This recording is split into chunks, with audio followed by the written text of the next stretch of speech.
NDA में सीटों को लेकर चल रही खींचतान के बीच जनता दल यूनाइटेड ने 57 प्रत्याशियों की लिस्ट जारी कर दी है और इस लिस्ट में जेडीयू ने 2 विधायकों का टिकट कट किया गया है, जबकि 27 नए चेहरों को पार्टी ने यहां मौका दिया है, जबकि 35 विधायकों को फिर से मैदान में उतारा गया है।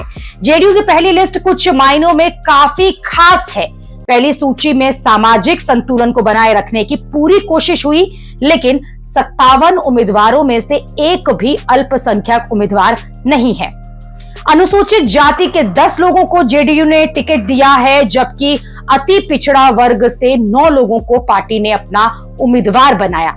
पार्टी ने कुर्मी कुशवाहा समाज से 23 लोगों को अपना उम्मीदवार बनाया है, लेकिन अपने 57 उम्मीदवारों में सिर्फ और सिर्फ 4 महिलाओं को टिकट दिया।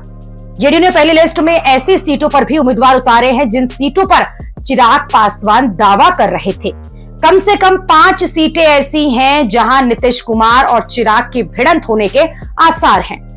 इसमें मोरवा, गायघाट, राजगीर, सोनबरसा और एकमा की सीट है। राजगीर सीट पर मौजूदा विधायक कौशल किशोर, सोनबरसा की विधायक और मंत्री रत्नेश सदा को जेडीयू ने प्रत्याशी बनाया। जेडीयू की एकमा सीट पर पूर्व विधायक धूमल सिंह को प्रत्याशी बनाया गया है और मोरवा सीट पर विद्यासागर निषाद और गायघाट सीट से कोमल सिंह को जेडीयू ने टिकट दिया है।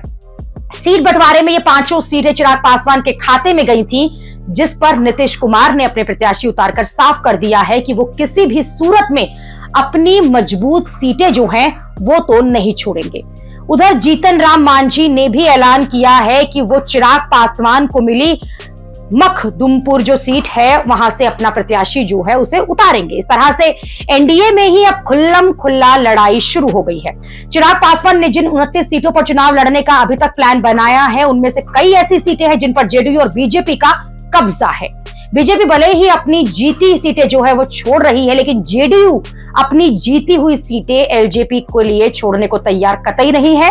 जेडीयू का सबसे बड़ा ऐतराज है कि शुरू में चिराग पासवान को 22 सीटें देने की बात हुई थी, तब कैसे उन्हें 29 सीट दे दी गई। जेडीयू का कहना है कि चिराग पासवान, जीतन राम मांझी, उपेंद्र कुशवाहा का गठबंधन बीजेपी से है। जेडीयू इसमें कहीं नहीं है। जेडीयू गठबंधन सीधे बीजेपी से है। नीतीश कुमार ने अपने पत्ते खोलकर चिराग पासवान का भले ही खेल खराब कर दिया हो, लेकिन बीजेपी के माथे पर पसीना आ रहा है।